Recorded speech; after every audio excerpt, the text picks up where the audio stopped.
1978, I first encountered this bear, and I noticed in Sid Marty's book, The Black Grizzly, he said that there had been very few black grizzlies. Well, this was a jet black grizzly. He was huge. He was 750 pounds, and I got to know him quite well.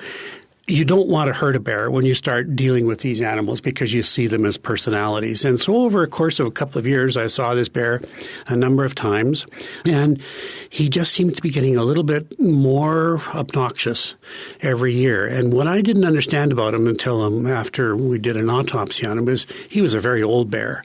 And his teeth were broken, and, just like people as we get older, we don't get quite as fast in our ability to deal with things. And I think that was happening to him. He was going downhill in his physical abilities.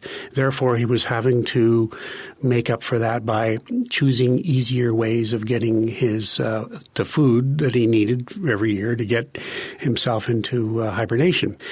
I knew he was in the area again, and we'd set up the culvert trap. We knew it wouldn't catch him, but at least it would alert people in the area that we were having a problem bear.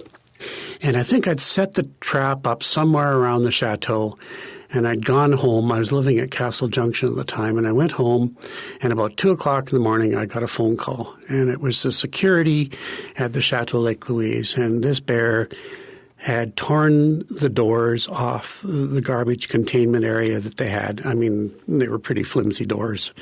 A Chihuahua could have torn them off. But anyway, he'd gone in there, and there was stories that one of the security guards had fired his .38 special at the bear. And I thought, oh, my goodness, this is worse than I could ever imagine. So I jumped in my vehicle, and I think I called one of the Mounties who was being a big help to me at the time. And we got up there, and there was people everywhere. They were watching this bear, from all kinds of locations. And so here we had to go into a situation where the bear is basically doing what it wants. The security is running around trying to scare people away from the area, but nobody's taking them very seriously. And we looked at this situation. We said, there's no choice here. We're going to have to put this bear down. And he had been going around the chateau to various entrances. And so we set up at the back door where he'd broken in just earlier. And we knew where he was coming. And he turned up, and we had to put him down in front of all these people.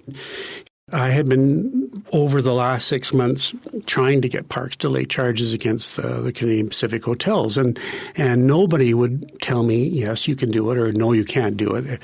They would just keep, well, let's wait and see what happens. And I said, well, I know what happens, and I know what's going to happen, because the next bear we may not be able to put down in time.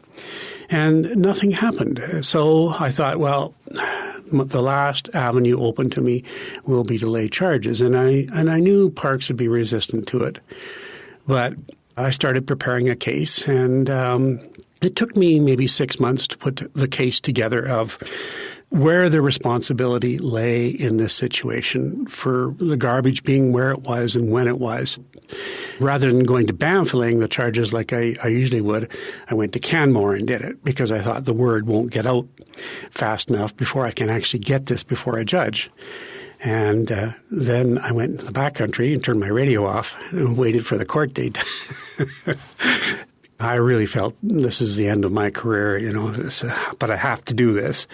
The interesting thing that happened is one of my prime witnesses, who had been sort of told he had to dump garbage in certain places by the management. When I tried to subpoena him, the Crown refused to bring him back and pay for getting this person back. And that is about the time that Bow Valley Naturalists and the Alberta Wilderness Association came up with the money to bring this witness back, which he was absolutely essential in our case. And we charged the Chateau or the CP hotels with 3 charges, and they were found guilty on 2 of them.